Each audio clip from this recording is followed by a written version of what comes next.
Is there any reason why you navigate over to Jax to pick sector in the character selection screen? Yes. So, see the lineup of characters that I have. I see it has Endurance 1. It's got Goro, Endurance, Smoke, Sindels. Yeah, this tower is the best tower. It has the least number of opponents. Every other tower has more opponents than this tower. So, one of the runners in our community devised a way so that we could get that tower every single time.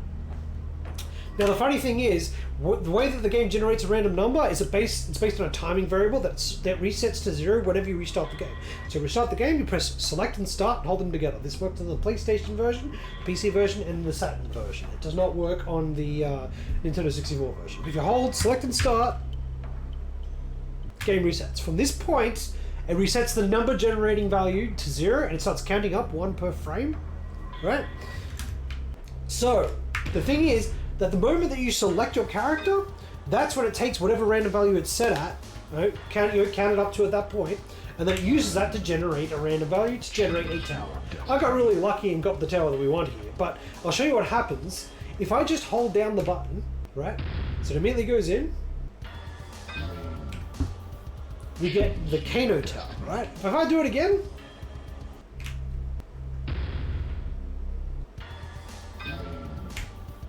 get the Kano Tower again, right? So now that we know that the RNG is based on the timing variable, we want to delay a certain amount of time so that when we select the character, it generates the value that we want. And what we did was we brute force and just mucked around until we found a sequencing that we can do so that when we select the character, it is the tower that we want that is the fastest tower. And so we've actually got, so I'll just show you, we've actually got a guide written on speedrun.com which you can take a look at. Right there. And this lists basically all how it works and how to do it. The interesting thing about Mortal Kombat Trilogy on the PC and on the PlayStation and Saturn version is that you can actually just and this is definitely the most easy. No, it's not the most easy, it's actually the hardest. It is the hardest. Oh, okay, so it's the easiest combination for Sector specifically? Yes, it's the easiest one that we know so far for Sector. There are other ones that are... basically, the sequence is going to be different for every character, because you imagine each character you select is different position on the character selection screen, and the more you move, the longer you move, then the more time that gets progressed. So you can see here, like one of the easiest ones to do is Reptile. Just go immediately one left to Sonya, one down to Reptile. So we've listed out a number of the exploits here. I don't have all of them written down here, but we do know pretty much every single character for the PC version and for Player 2 side. It's specifically PC version and Player 2 side. Right. The reason why it's Player 2 side is because Player 2 side has different AI exploits which are faster for the speedrun. Right. So. Taking a look at what we saw. Reptiles are left 1 to Sonya, down 1 to Reptile. So if I reset...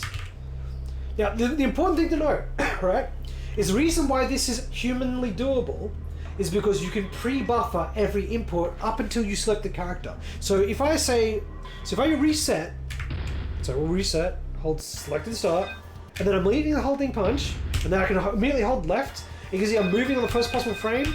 As long as there's no pauses, right? As long as I do not pause at all, I'm putting every input on the first possible frame. It's all about holding the inputs before you leave one square and go into the next. And then it's a matter of pressing that last input the moment you get there. So in this case, we've got that. That was just a random example. But if we go back and do one of the exploits, like I said, the easiest one is left 1 and down 1. Oops. What did I say? I thought I was doing Reptile. What was I doing? Reptile, I mean 1 left to Sonya, 1 down to Reptile.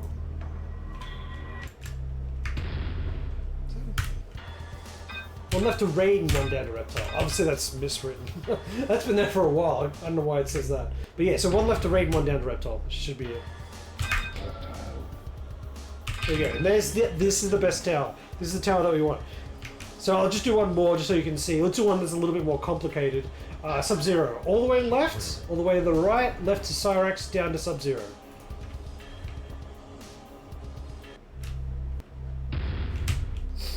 So, all the way left, all the way right, left. I say, see, I paused there. It's not going to work now.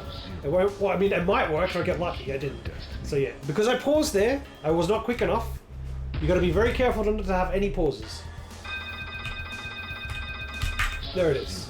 That should be it. And that's the tower that we want.